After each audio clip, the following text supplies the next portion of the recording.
Young men, today is July 4th, the 250th birthday of our country, and tomorrow, the 5th, is actually my birthday, my 26th birthday. And here I sit, life looking a little different than how I expected or maybe had hoped that it would.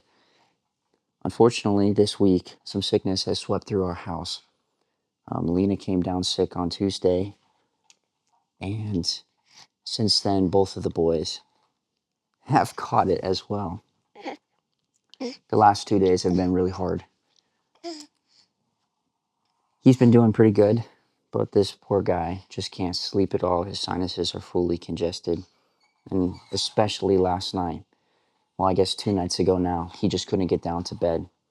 And I've been sitting here specifically trying to keep my attitude up.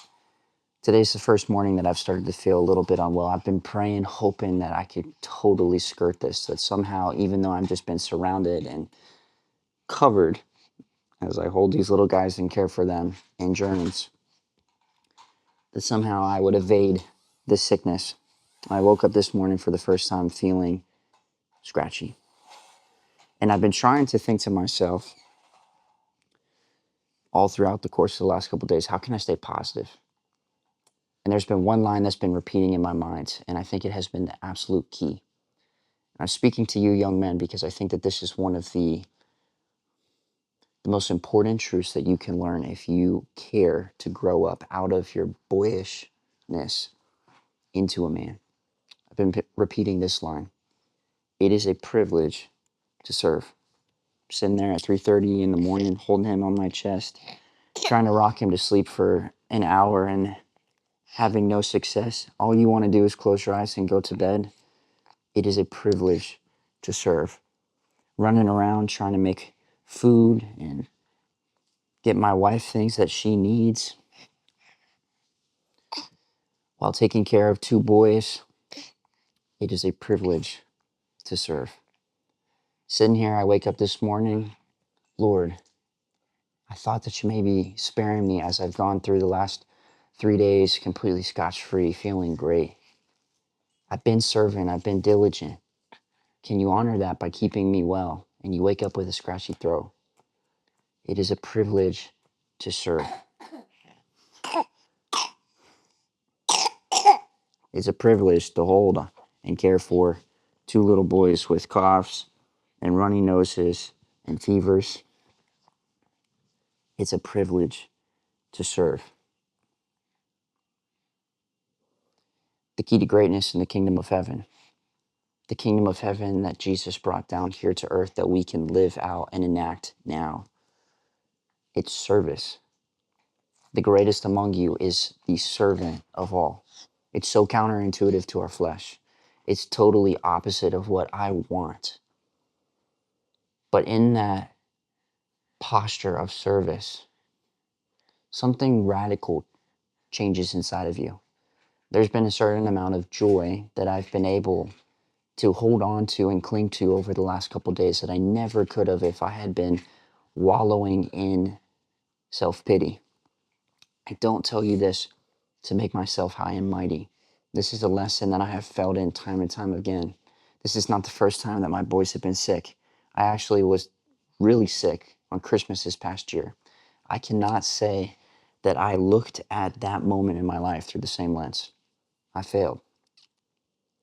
I was considering a passage, and I'm going to say this quickly, in the book of 1 Corinthians in chapter 13. It's the love chapter. Love is patient, love is kind, it does not envy, it does not boast. That chapter. Well, Paul, after telling us so much about love, plugs in a sentence that almost doesn't fit. But in it, he says this. When I was a child, I reasoned like a child. I talked like a child. I thought like a child. But when I became a man, I put the ways of childhood behind me. I've heard it before. When I was a boy, I talked like a boy. I thought like a boy. I reasoned like a boy. But when I became a man, I put the ways of boyhood behind me.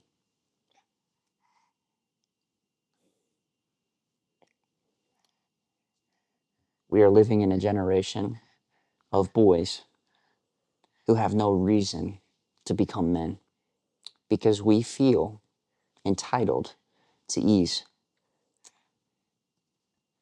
And very sharply, I want you to know that it is that ease, it is that comfort, it is that pleasure and convenience that will kill your soul.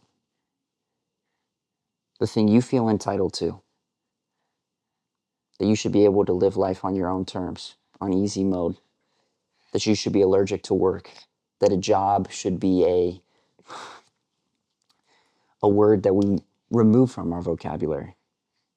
It's that spirit. It's actually an evil spirit that will kill your soul. It is a privilege to serve.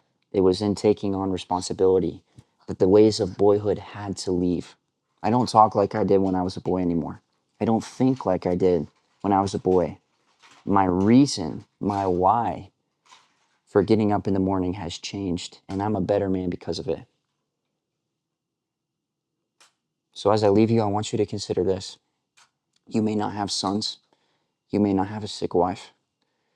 You may not be in any type of discomfort right now, but there's somebody around you who's hurting. You exist in a family. You have an ecosystem of friends.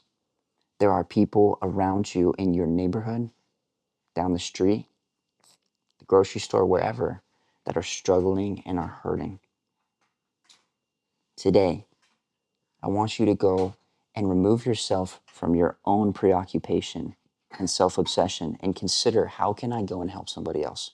What is one thing you could do today to go help somebody else? Get off the computer, get off the phone, think and pray. How can I help somebody else? And then go do it.